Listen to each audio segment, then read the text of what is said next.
جو شخص اپنے اعمال کو سنوار لیتا ہے، اللہ تبارک و تعالی اس بندے کے حالات کو سنوار لیتے ہیں۔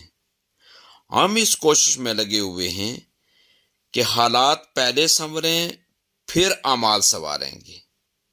آپ کسی دوست سے بات کریں کہ آپ نیکی اور خیر کے کاموں میں نظر نہیں آتے، تو وہ کہتا ہے کہ کچھ کاروباری حالات ٹھیک نہیں، بس وہ ٹھیک ہو جائیں تو میں نیکی اور خیر کے کاموں میں بڑھ چڑھ کر حصہ لوں گا۔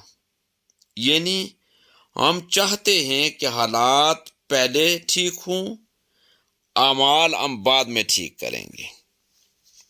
یہ کیسے ہو سکتا ہے؟ ذرا سوچئے کہ ہم ترتیب کو کیسے الٹ سکتے ہیں۔ چنانچہ جسے دیکھتے ہیں وہ اسی کوشش میں لگا ہوا ہے کہ پہلے حالات ٹھیک ہوں، بعد میں ہم اعمال ٹھیک کریں گے۔ تو ترتیب ہی جب ہم الٹی کریں گے تو ہم یہ کیسے ہو سکتا ہے کہ اللہ تبارک و تعالی ہمارے حالات کو ٹھیک کر دیں؟ اعمال کو جو شخص پہلے سنوار لیتا ہے، اللہ کریم اس بندے کے حالات کو بہت جلد سنوار لیتے ہیں۔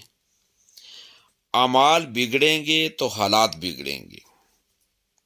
اور کسی نے کیا خوب کہا کہ جب کہا میں نے یا اللہ تو میرا حال دیکھ، جب کہا میں نے یا اللہ تو میرا حال دیکھ، حکم آیا میرے بندے تو اپنا نامہ اعمال دیکھ۔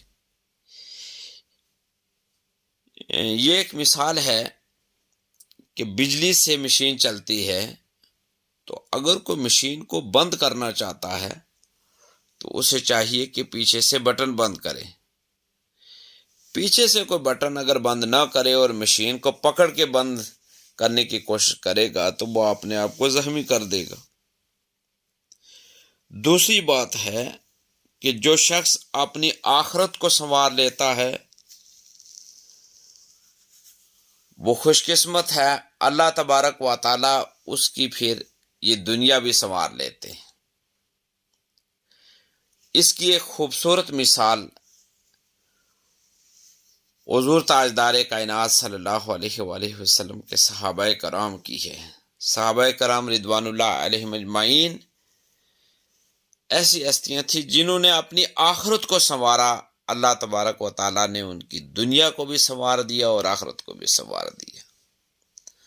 تو ہمیں چاہیے کہ ہم اپنے حالات کو ٹھیک کرنے کے لیے اپنے اعمال کو سنواریں، نیک کام کریں، نیکی اور خیر کے کاموں میں بڑھ چڑھ کے حصہ لیں۔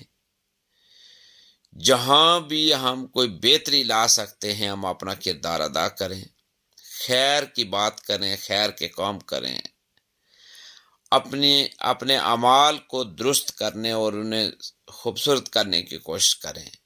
اور دوسری بات کہ ہم اپنی آخرت کو سنوارنے کی بات کریں، آخرت کو ٹھیک کرنے کی بات کریں۔ اللہ تبارک و تعالی دنیا میں ہمارے حالات کو بھی ٹھیک کر دیں گے اور اللہ تبارک و تعالی ہماری دنیا کو بھی ٹھیک کر دیں گے۔ تو آج کی ہماری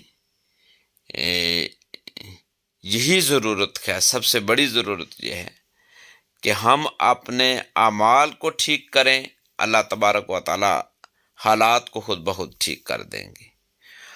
اور ہم اپنی آخرت کو سنواریں، آخرت کو ٹھیک کرنے کی کوشش کریں، اللہ تبارک و تعالی ہماری دنیا کو بھی ٹھیک کر دیں گے اور ہماری آخرت کو بھی ٹھیک کر دیں گے۔ اللہ تبارک و تعالی ان باتوں پر ہمیں حضور علیہ الصلوۃ والسلام کے صدقے عمل کی توفیق عطا فرمائے۔